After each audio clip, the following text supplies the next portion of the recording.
મિત્રો નમસ્તે. ફામે બેઠો છું હું, 3-4 દિવસથી ફામે છું. અને આ ધૂણો શિયાળો વગડાનો વાહ એટલે કે શુદ્ધ ઓક્સિજન અને એની મજા જ કાંઈક અનેરી હોય. એમાં પાછો એકાંત એકલો સીમની અંદર તમે એકલા હો ને એ એકાંતની અંદર આપણું અસ્તિત્વનો અનુભવ કરવો ને એ એક અનેરી બાબત છે. એક મોબાઈલ મૂકી દેવાનો અને બીજી મનોરંજનના સાધનો તો હવે અવેલેબલ છે બધે, વન વગડે બેઠા હો તો પણ એને રિસ્ટ્રિક્શન લઈ આવવાનું એને. અને પછી તમે આ પ્રકૃતિ પાસે બેસો, એ પ્રકૃતિ તમારી પાસે ખીલે અને પ્રકૃતિ જેમ તમારી પાસે ખીલે ને એમ તમારું અસ્તિત્વ હોય ને એ ઓલો કાચબો કેમ ધીમે ધીમે એનું મોઢું બહાર કાઢે, એમ આપણું પોતાનું અસ્તિત્વ છે ને બહાર આવે. અસ્તિત્વ બહાર આવે ને એટલે આપણા સ્વ સાથે આપણે વાતું કરવા લાગીએ. અને એ જે અનુભવ, એ સ્વનો સ્પર્શ થાય ને એ જીવન છે, બાકી બીજું કાંઈ જીવન નથી.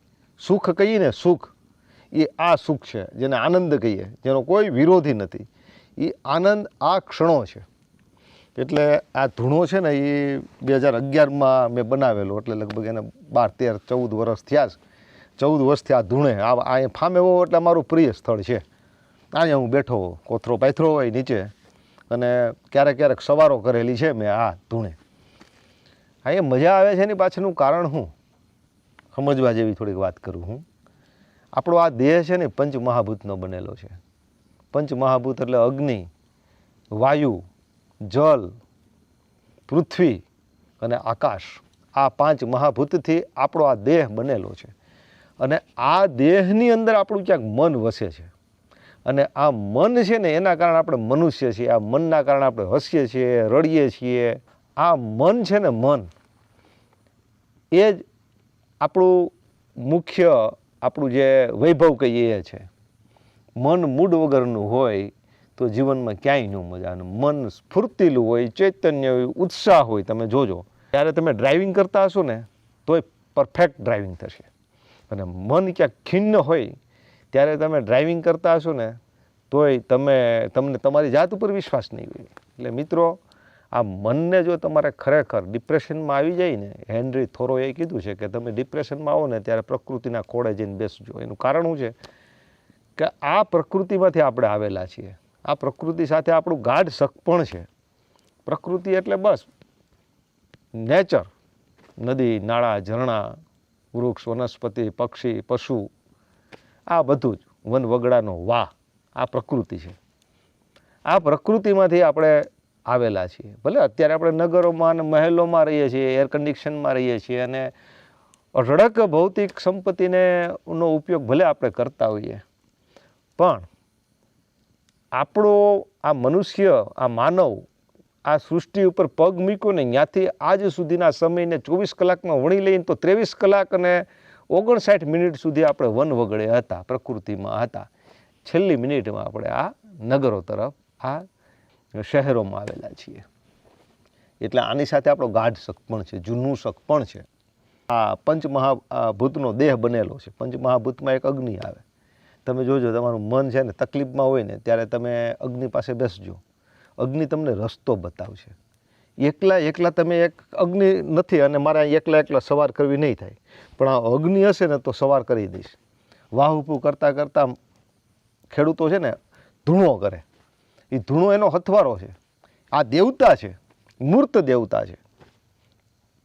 ઘણું બધું એનું સાયન્સ છે, પણ એ અગ્નિનો હથવારો હોય ને, એનો સંસર્ગ હોય ને તો મજા આવે. જો અહીંયા છે ને આખી રાત બેસવું હોય તો તમે બેસી શકશો ધૂણે. અને એમાં શું થાય ખબર? વૃદ્ધ હશે ને, 55-60 વર્ષની ઉપરનો ઉંમરનો હશે ને, અગ્નિ પાસે બેસશે ને એટલે એને બા યાદ આવશે, બાપુજી યાદ આવશે. આ તમને છે ને અતીતમાં લઈ જાય. પંચમહાભૂતનું એક તત્વ છે, તમને આનંદમય અતીતમાં લઈ જાય, દુઃખમય અતીતમાં નહીં, ભૂતકાળમાં લઈ જાય.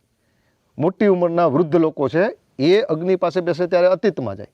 અને બાળક બેસે ને આની, તો બાળક છે ને એના ફ્યુચરમાં આવી જાય, એના ભવિષ્યમાં આવી જાય, એના શમણાઓનો એ બાદશાહ બની જાય અગ્નિ પાસે બેસે તો. હું યુવાન હતો ને ત્યારે મેં વાહુપો કરતો, ત્યારે હું અહીં બેઠો બેઠો આમ એકદમ મનને છે ને આમ પ્રોગ્રામિંગ કરતો, ભવિષ્યમાં હું આમ બનીશ, આમ કરીશ, આવું કરીશ, આવું કરીશ. એ અગ્નિ પાસે બેસીને ખબર નથી મને, આનું એક તત્વ છે કે આનો એક પાવર છે કે આની અંદર એક ઉર્જા છે, ખબર નહીં. અગ્નિ પાસે બેસીએ ત્યારે આપણું મન આનંદમાં હોય છે, ભૂતકાળના આનંદમાં કે ભવિષ્યના આનંદમાં હોય છે. અગ્નિ આપણને લઈ જાય. એવી જ રીતના તમે જોજો આકાશ, તમને મજા જ આવશે. ઊંચાઈ ઉપર ચડજો, ઊંચાઈ ઉપર મજા આવે છે માણસને. પ્લેનમાં બેસીને તમે જોવો તો આનંદમાં મન હોય છે. પ્લેનમાં બેઠા હોય ડિપ્રેશનમાં હોય એવું નહીં બને. પહાડ ઉપર હોવો ડિપ્રેશનમાં, આ માર્ક કરજો. વૃક્ષ ઉપર બેઠા હોય તમે, ઊંચે નાળિયેરી ઉપર ચડ્યા હોય અને આમ ક્ષિતિજો જોતા હોય અને તમારું મન ડિપ્રેશનમાં હોય, એવું ક્યારેય નહીં બને. આકાશ તત્વ તો અહીંયા છે, પણ ત્યાં આકાશ તત્વનો પ્રભાવ છે. એવી જ રીતનું જલ તત્વ.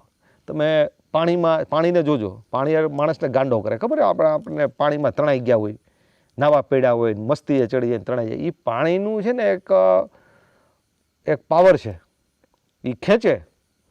આ પંચમહાભૂત છે, આપણું મનને છે ને હરી લે છે, પ્રકૃતિ છે. એટલે ઘણી વખત નદીના પ્રવાહમાં માણસો તણાય છે, સાહસ કરી નાખે છે. પાણી છે ને આપણને મસ્તી આપી દે છે. વરસાદ વરસતો હોય તમે જાજો, વરસાદના ગીત કેટલાય છે અને વરસાદમાં કેટલી મસ્તી આવે, ઇશ્ક મિજાજી બધું એ વરસાદની અંદર આપણને છે ને અંદર આવે છે, ફોરમ પાવર આવે છે. એટલે જલ તત્વ છે ને એ આપણને પણ આનંદમય કરાવે. જલ તત્વ સૌથી, બધા પંચમહાભૂત આપણા મનને એકદમ આનંદ આપે છે, પણ જલ તત્વ આપણને વધારે આનંદ આપે છે. કારણ કે આપણું મન છે ને જલીય તત્વને આકર્ષે ત્યારે આપણું મન આકર્ષે છે. ચંદ્ર, પૂર્ણિમાનો ચંદ્ર હોય ને એ આપણા મનને એકદમ ઉન્માદી બનાવે છે. એટલે જલ તત્વ. અને એવી જ રીતના પૃથ્વી તત્વ. પૃથ્વી, તમે જ્યારે ડિપ્રેશનમાં આવી જાઓ ને ત્યારે તમારા ખેતરનો ક્યારો ગોળજો, ખોદજો અથવા ખાડો ગારજો.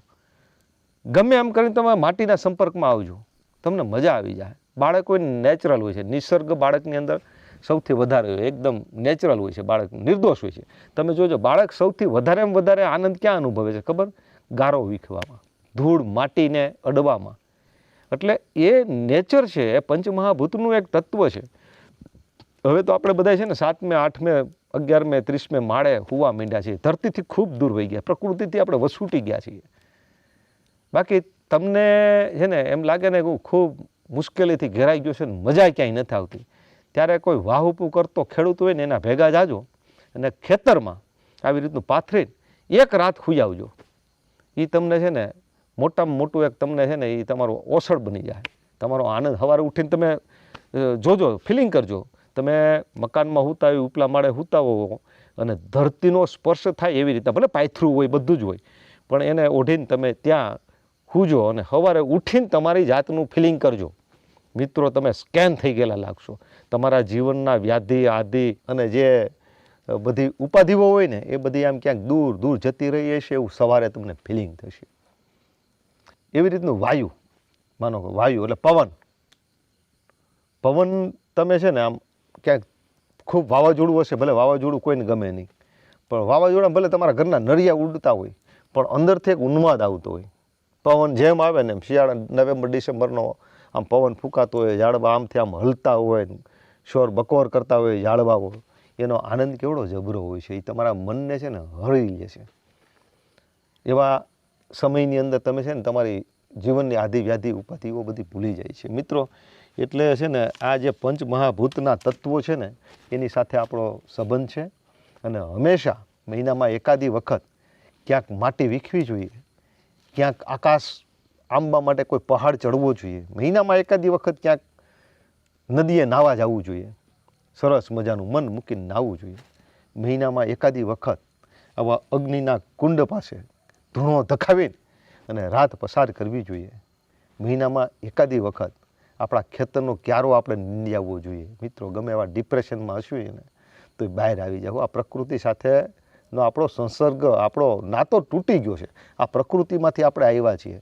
એ અજોડ છે પ્રકૃતિ. જે આનંદ આપે ને એ તો તમે જે માણસ અનુભવતો હોય ને, આ પ્રકૃતિને જે માણસ અનુભવતો હોય ને એને એના સ્પર્શની ખબર હોય છે. દુનિયાની મહેલો, દુનિયાની જાયદાદ ને દુનિયાના પદ ને બધું છે ને એની પાસે પાણી ભરે એવડી મોટી આનંદની તાકાત આપવાની આ પ્રકૃતિની છે. મિત્રો, અસ્તુ, જય હિન્દ, જય ભારત.